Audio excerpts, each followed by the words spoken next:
Oh, hello everyone. Today I'm going to be going over what Hannah Arendt might have thought about the documentary Soul Train and the Mofa 7 that are in there, according to a search I did with artificial intelligence. However, these are all speculative and, well, however, I do think there could be some good information here. All right, here we go. Hannah Arendt would likely analyze the case of the Mofa 7 in the documentary Soul Train through the lens of statelessness, dehumanization under totalitarianism, and the banality of evil.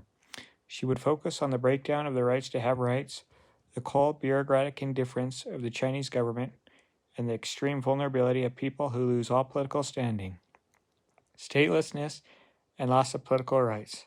The plight of the Mofa 7 would be a stark and tragic example of Arendt's concept of statelessness. The right to have rights. Arendt argued that human rights are meaningless without the backing of a political community or nation state. The Mofa 7 have escaped the North Korean totalitarian regime, become stateless refugees in China. The moment they lose their citizenship, they lose their political rights and are transformed from citizens with rights into mere human beings with no legal or political protection. The Chinese government's indifference. Arendt would see China's refusal to recognize the North Koreans as refugees and its policy of forcible repatriation as a complete failure of political and moral responsibility. The Chinese government treats the refugees not as individuals with stories and rights, but as an administrative problem to be managed and disposed of, stripping them of their political humanity. The systemic tragedy. For Arendt, the tragedy is not just the individual fate of the Mofa 7, but the failure of the entire system of nation-states. She would note that the international agreements, like the UN's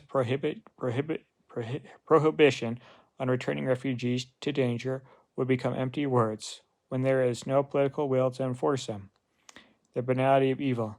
The fate of the Mofa 7, arrested and sent to the presumed deaths in concentration camps, illustrates Arendt's concept of the banality of evil. Bureaucratic complicity. Arendt would be struck by how the Mofa 7's appeal, their attempt to use an official bureaucratic channel, was met not with malice, but a cold administrative process that resulted in their destruction. This is the essence of banal evil. Terrible acts committed by ordinary people simply doing their jobs and following procedure, without thinking critically or empathetically about the consequences. Lack of imagination. The Chinese officials who arrested the group did not need to be monsters. As Arendt wrote about Adolf Eichmann, the evil lies in reluctance ever to imagine what the other person is experiencing. For the Chinese bureaucracy, the Mofa 7 were a problem solved by following standard operating procedure, not a group of individuals whose lives were destroyed. The totalitarian context. The ultimate source of the Mofa 7's predicament lies in the totalitarian nature of the North Korean regime.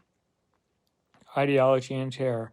Arendt would recognize the North Korean state as a classic totalitarian system, one that uses terror and a comprehensive ideology to dominate every aspect of public and private life. This environment of terror and propaganda is what led the Mofa 7 and countless others to flee in the first place. Right. The destruction of the individual. Totalitarianism systematically atomizes individuals and destroys all social and communal ties, leaving people lonely and isolated. The Mofa 7 were part of a lonely mass searching for a home and a community, but ultimately fell victim to the same forces that created their isolation. In summary, Arendt would see the story of the Mofa 7 as a tragic, modern parable.